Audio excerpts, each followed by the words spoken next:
इस खबर के प्रायोजक हैं एप्रिलिया एंड वेस्पा स्कूटर्स, आसान किस्तों एवं भारी डिस्काउंट के साथ उपलब्ध। जल्द करें ऑफर सीमित समय तक के लिए। Motion coaching classes for IIT, NIT, AIIMS and NEET. Munna Bhai की शौचालय टंकी सफाई। Aanchal creation, Motijheel, Muzaffarpur. Maa Vaishnav Puja Bhandar, Bairiya Gulambar, Muzaffarpur. Srijan commerce classes, contact for digital online classes. Erudition classes, Saketpuri, Bibiganj, Muzaffarpur.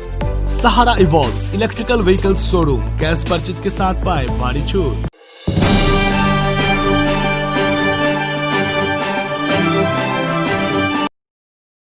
नमस्कार, मैं हूं लोकेश पुष्कर और आप देख रहे हैं बिहार दस्तक।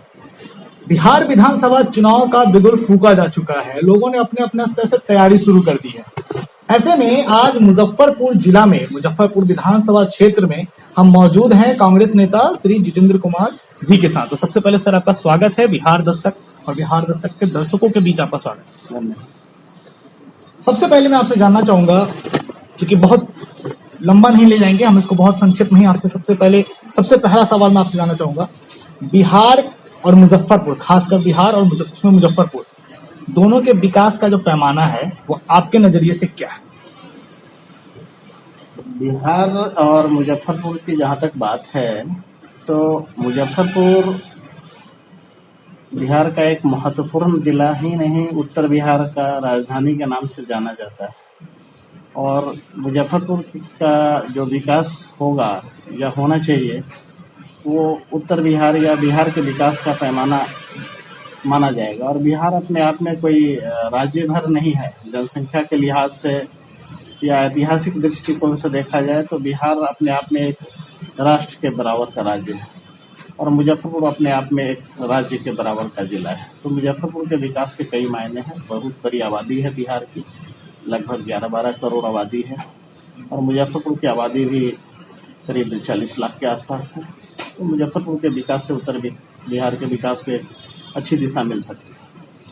जो मुजफ्फरपुर की अगर बात करते हैं, मुजफ्फरपुर का जो विकास का स्तर है वो कैसा है? क्या आपको लगा है डेवलपमेंट हो रहा है या कहीं ना कहीं वो रुका हुआ है? किस तरीके से आप देखते हैं? हम लोग मुजफ्फरपुर से पढ़ाई लिखाई किए। मुजफ्फरपुर में उन दिनों में जो विकास था और उन दिनों का जो इंफ्रास्ट्रक्चर था, उससे 25-30 वर्ष बीतने के बावजूद भी जो विकास होना चाहिए था वो रिवर्स डायरेक्शन में, मतलब उल्टी दिशा में ही गया है। कुछ फ्लाईओवर्स वगैरह बने हैं, लेकिन शहर की स्थिति बहुत नारकीय जैसी है। बहुत तरह की समस्याएं हैं। अभी जल जमाव की समस्या है और कुछ समय पहले इस बार तो बारिश अच्छी हुई, अगर पिछले साल के हिसाब से देखेंगे, आने वाला साल में पानी का जलस्तर इतना नीचे चला गया था कि लोग पानी के बिना जूझ रहे थे और बहुत सारे लोगों ने सबमर्सिबल पंप लगवाया और बहुत सारे लोग जो नहीं लगा सकते थे वो राजस्थान से भी बदतर स्थिति में मुजफ्फरपुर में जीवन यापन किए। तो आपको क्या लगता है इस विकास के बाधक कौन लोग हैं? ऐसा क्या हो गया कि मुजफ्फरपुर का विकास एकदम से बाधित है? वर्तमान का जो इसमें राजनीतिक दलों के चीफ की ज़्यादा जिम्मेदारी बनती है कि वैसे लोगों को ये लोग अपना टिकट देते हैं, वैसे लोग नेता चुन के आते हैं जिनके कंधों पे जिम्मेदारी अधिक होती है, लेकिन वो लोग अपनी जिम्मेदारी का निर्वहन ठीक तरीके से नहीं करते हैं।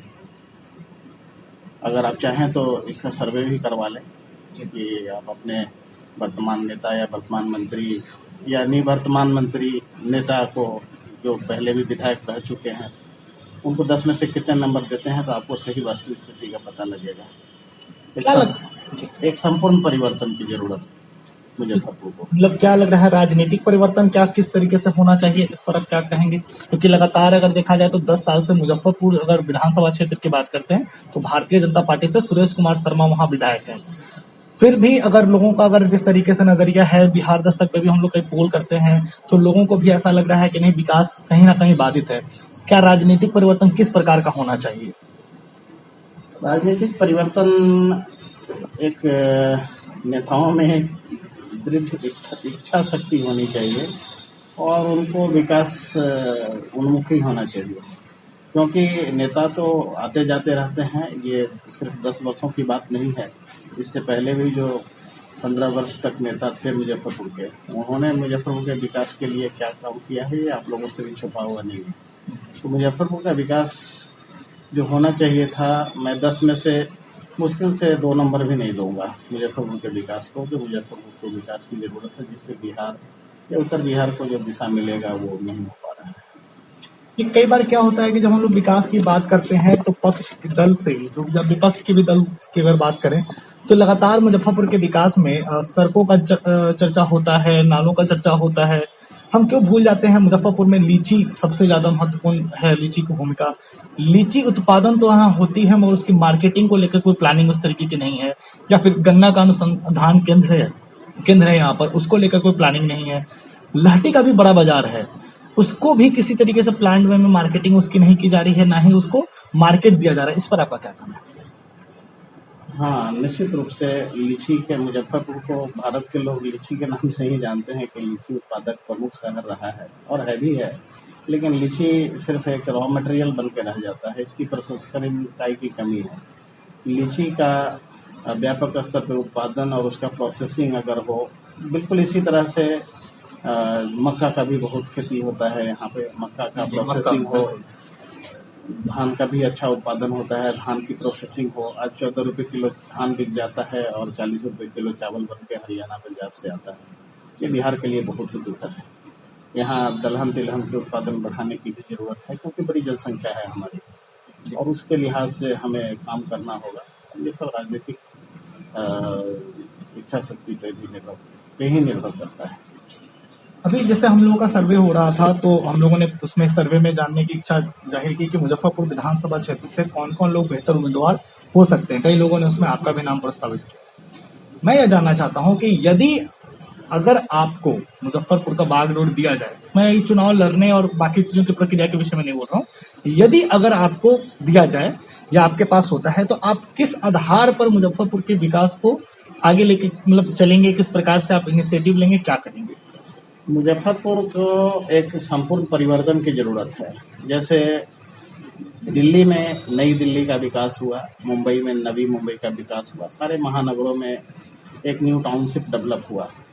चाहे वो उसका एनसीआर का एरिया हो, जिसमें दिल्ली में उत्तर प्रदेश हरियाणा का काफी बहुत बड़ा एरिया इलाका दिल्ली एनसीआर के अंदर में आता है, लेकिन दिल्ली के आसपास होने से उसका विकास हुआ। इस तरीके से नई मुजफ्फरपुर की सबसे ज़्यादा ज़रूरत है।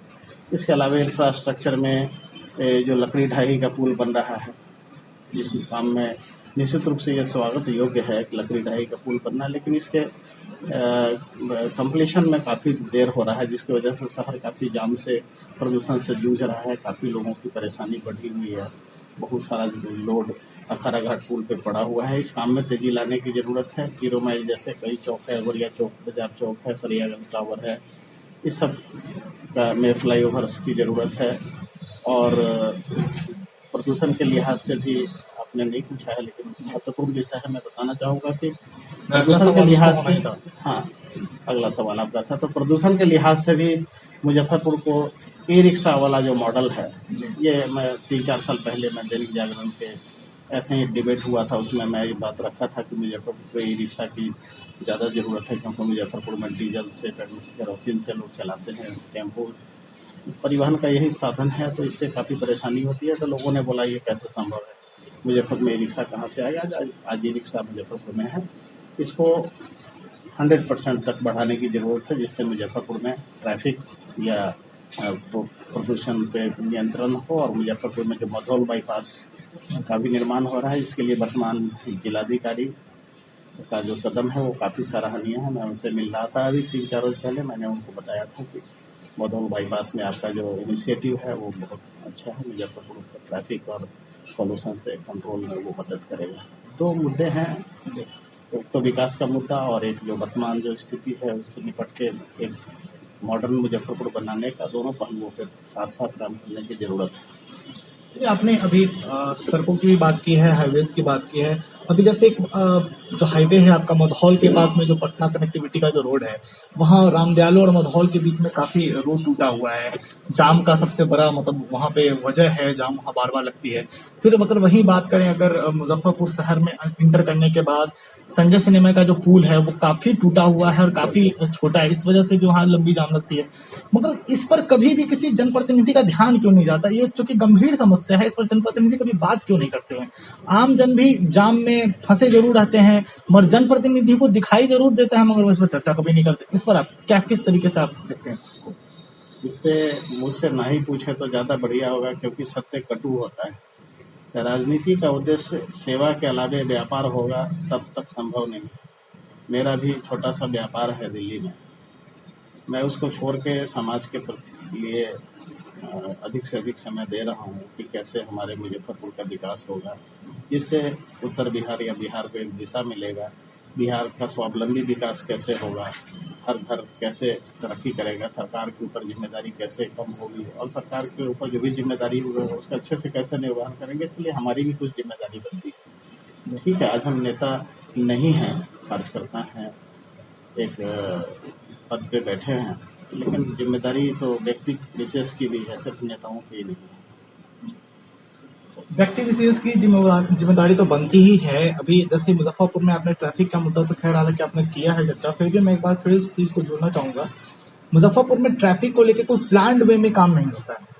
जैसे अभी हालांकि आपने कह भी दिया है कि लोग व्यक्तिगत फायदे के लिए ही राजनीति में उतरते हैं, व्यापार हो गया, मगर फिर भी मैं देखता हूं कि लगातार सड़क जाम पूरे शहर भर में, शहर के अंदर की बात बता रहा हूँ, सड़क जाम होता रहता है। लॉकडाउन था तो लॉकडाउन में पता चला, पहली बार लोगों को पता चला अच्छा सड़कें इतनी चौड़ी भी हैं। मगर बहुत आश्चर्य तब लगता है जब लॉकडाउन खत्म होता है, उसके ठीक अगले दिन ही पूरा जोरन छपरा जाम है और जगह जगह पर जाम लोगों को झेलना पड़ रहा है। उसी जाम में यहाँ के जनप्रतिनिधि भी फंसते हैं, यहाँ के मंत्री भी फंसते हैं। हालांकि उनके पुलिस वाले डंडा लेके थोड़ा खाली जरूर करा देते हैं, मगर कम से कम जहाँ आम जनता 1 घंटा, वहां उनको कम से कम 15 मिनट तो रुकना पड़ता है।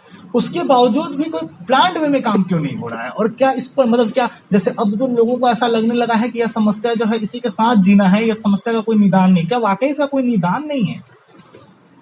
विगत 30 वर्षों से जो सरकारें बिहार में काम कर रही हैं, उसमें खास करके जो इधर 15 वर्षों में इंफ्रास्ट्रक्चर पे निश्चित रूप से काम हुआ है, लेकिन जो मैं बताया ना, न्यू टाउनशिप का डेवलप नहीं होना, बाईपासेस का नहीं होना, और ट्रैफिक पुलिस भी नगण्य है मेरे समझ से, मेरी जानकारी के हिसाब से बिहार पुलिस में ट्रैफिक पुलिस काफ़ी कम मात्रा में संख्या में है। तो इसके वजह से भी इस तरह की समस्याएं हैं। और जब तक हम न्यू कॉन्सेप्ट, न्यू टाउनशिप का कॉन्सेप्ट नहीं डेवलप होने देंगे, उसमें जो इंफ्रास्ट्रक्चर चाहिए उसको नहीं करेंगे, तब तक इस तरह की समस्याएं बरकरार रहेंगी। आखिरी सवाल होगा, मुजफ्फरपुर के युवाओं को रोजगार कैसे मिलेगा? उसके लिए किस प्रकार के पहल की जरूरत है? और ऐसा रोजगार जैसे कि हमें बाहर नहीं जाना पड़े, क्योंकि अभी लगातार देखें हम जो प्रवासी मजदूर बाहर से आए हैं अंदर, तो क्या कुछ स्थिति रही है, बहवाओं की स्थिति सबने देखा।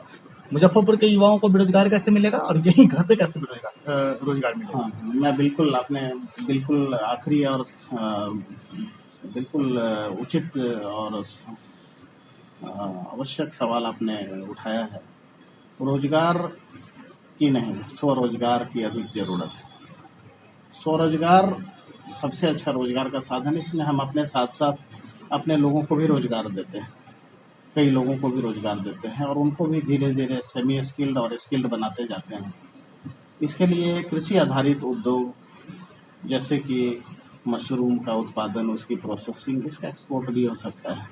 अभी हमने अखबार के माध्यम से पता चला कि झारखंड सरकार अपने सब्जियों और फलों को, सब्जियों को खास करके एक्सपोर्ट करेगा दुबई के मार्केट में, लंदन के मार्केट में, और वो 4 गुना 5 गुना ज़्यादा दाम में जाएगा। तो बिहार को भी इस मॉडल पे काम करनी चाहिए। कृषि आधारित उद्योग में पहले भी चर्चा किया, जो धान का राइस मिल यहाँ होना चाहिए, पल्सेस मतलब दाल, तिलहन, इस सब का उत्पादन बिहार में होना चाहिए, पोल्ट्री फार्म्स यहाँ होने चाहिए, फिशरीज होना चाहिए, और इस सब की प्रोसेसिंग भी यहीं होनी चाहिए। और बहुत अच्छी बात है कि जब हम लोग छोटे से थे, जब स्कूल के बाद कॉलेज में आए थे, तब देखा था कि बिहार में सुधा डेयरी का विकास हो रहा था और बहुत छोटा सा यूनिट था सुधा डेयरी, ये कोऑपरेटिव का था। और अनुकरणीय उदाहरण है कि आज सुधा डेयरी सिर्फ बिहार में नहीं सीमित होकर के दिल्ली, यूपी में है और सुधा डेयरी का जो दूध है, इसकी मांग वहाँ का जो मदर डेयरी और वहाँ के जो उत्पाद है उससे अधिक है। और सुधा डेयरी का अकेला उदाहरण नहीं है, एक लिज्जत पापड़ ब्रांड है, ये भी कोऑपरेटिव में ही चलता है और बहुत कॉटेज इंडस्ट्रीज टाइप का है और इसका भी राष्ट्रीय ब्रांड बना हुआ है पापड़ के क्षेत्र में। तो ऐसे ही छोटे छोटे बहुत सारे चीज़ों का उत्पादन, जैसे सत्तू का उत्पादन, मसालों का उत्पादन करके जो बॉटल वाटर है, अगर इसकी ज़रूरत तो उतनी है नहीं, लेकिन आज के परिवेश में लोग इसका उपयोग कर रहे हैं। ऐसे ही पानी अच्छा नहीं माना जाता है, लो पीएच का पानी स्वास्थ्य के लिए बहुत नुकसानदायक होता है, एक निश्चित स्टेज के बाद कैंसर का कारक बनता है। लेकिन फिर भी जब तक थोड़े समय के लिए यही कॉटेज आधारित कोऑपरेटिव इंडस्ट्रीज स्ट्रक्चर की बहुत ज़रूरत है और मैं उस पर व्यक्तिगत तौर पे काम शुरू भी कर दिया हूँ। मैं टिश्यू कल्चर नर्सरी की स्थापना भी बहुत कम समय में, मतलब बिल्कुल संभवतः इसी महीने में करने जा रहा हूँ और मशरूम का भी प्रोसेसिंग यूनिट इसी साल शुरू कर दूंगा और ये सब चीज़ चुनाव से पहले होना चाहिए, इसके लिए मैं प्रयासरत हूँ। बहुत बहुत धन्यवाद। अभी बातचीत का सिलसिला तो यूँ ऐसा लग रहा था कि बातचीत करने को भी बहुत कुछ है, मगर हम इस चीज़ को आज खत्म इसलिए कर रहे हैं क्योंकि एक समय सीमा निर्धारित की गई है। हालांकि अभी सर से जब लास्ट क्वेश्चन पूछा गया और बड़े ही अच्छे तरीके से सर ने बताया कि स्वरोजगार को ज़्यादा से ज़्यादा महत्व देना चाहिए और सर ने मशरूम का भी जिक्र किया। मैं बताऊं, मशरूम पूरे भारत में इसकी खपत बहुत ज़्यादा है, पर पूरे विश्व स्तर पर देखा जाए तो मात्र 2% मशरूम का ही उत्पादन यहाँ हो पाता है। खैर, इस पर कार्य करने की जरूरत है। जिस प्रकार से झारखंड की सरकार कहती है कि किसानों का वो फसल लेकर बाहर एक्सपोर्ट करेगी, बिहार सरकार को भी इस तरीके की पहल करनी चाहिए क्योंकि किसान आज भी बहुत परेशान है। 2 दिन पहले जब बिहार दस्तक की टीम एक जगह गई और किसानों से बातचीत हो रही थी तो किसानों ने बताया कि उनके पास मक्का है, पर्याप्त मात्रा में मक्का है, पर कोई खरीदार नहीं है। इस तमाम चीजों पर कार्य करने की आवश्यकता है और अगले एपिसोड में एक नए अतिथि के साथ हम सभी फिर मिलेंगे। तब तक के लिए बने रहें बिहार दस्तक पर। लाइक करें, शेयर करें, कमेंट करें।